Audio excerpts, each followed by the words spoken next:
Welcome to IdentiTalks, the show where we unpack the technologies and trends shaping digital trust. Today we'll be diving into a problem that every business face, but few admit out loud. Humans are the weakest link in security. But before we start, here's a shout out.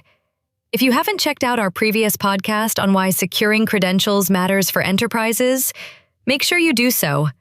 It'll give you some good context for what we're diving into today. Now back to the uncomfortable truth. Humans are unpredictable.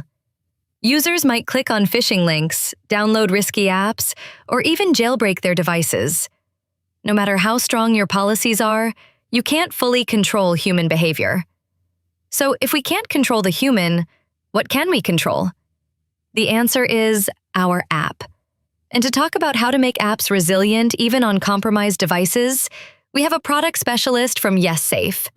Thank you for having me. You've really nailed the problem. We have to design for the reality of the ecosystem, not some ideal scenario. Devices are inherently risky, and our app defenses need to reflect that reality.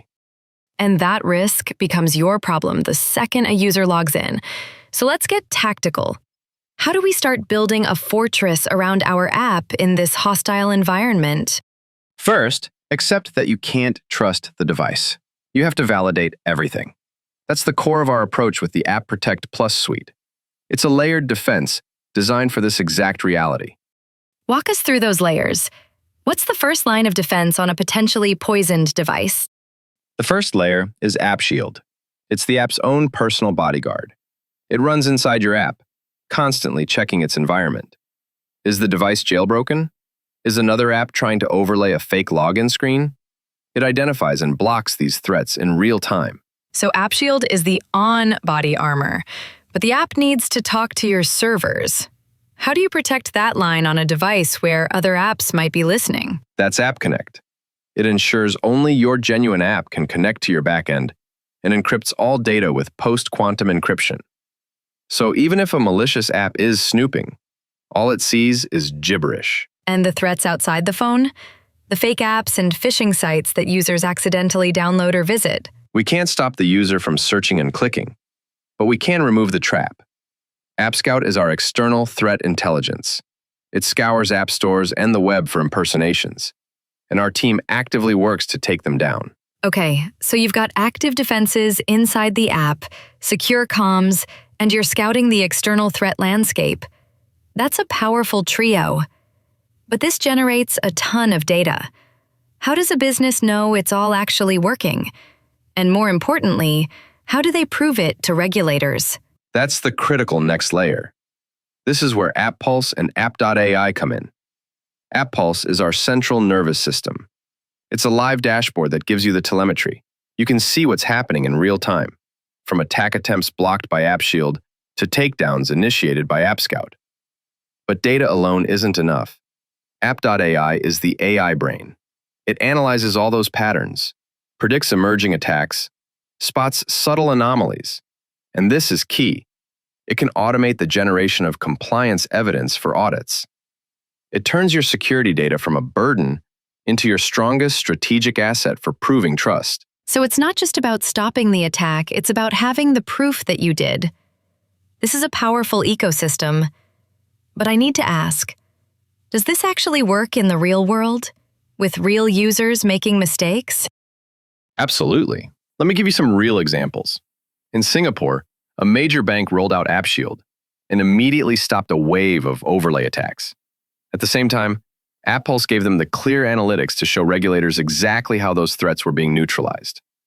In Thailand, a fintech used AppScout to identify and take down over 200 phishing domains in just 3 months, saving thousands of users from credential theft.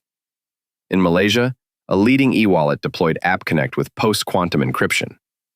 Every transaction locked end-to-end. Fraud attempts dropped dramatically. And in Hong Kong, App.ai flagged the pattern of thousands of tiny, abnormal login attempts across different devices. A credential stuffing campaign.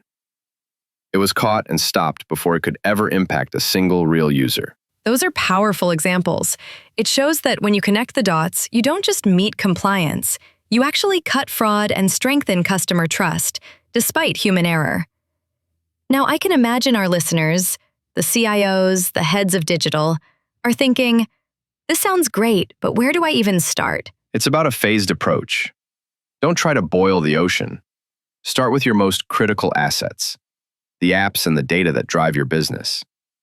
Phase 1. Secure the core. Start with AppShield and AppConnect. This immediately covers your two biggest risks. Phase 2. Expand visibility.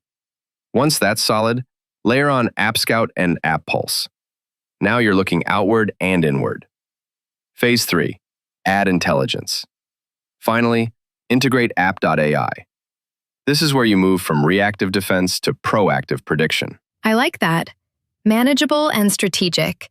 So what's the next leap? Where is this all heading? The future is adaptive security. Imagine AppScout discovers a new phishing domain. Instantly, AppShield on every user's device receives a signal to immediately harden its authentication. With AI coordinating these signals, security becomes predictive and adaptive. It responds to the landscape in real time. From static protection to a living, breathing immune system. Wow, today has been a masterclass. Thank you. My pleasure. Remember, you can't fix human nature, but you can absolutely build an app that's resilient to it. And that's the goal. Thank you for joining us today. And thank you to our listeners for tuning in to IdentiTalks. Until next time, stay safe, stay compliant, and stay resilient.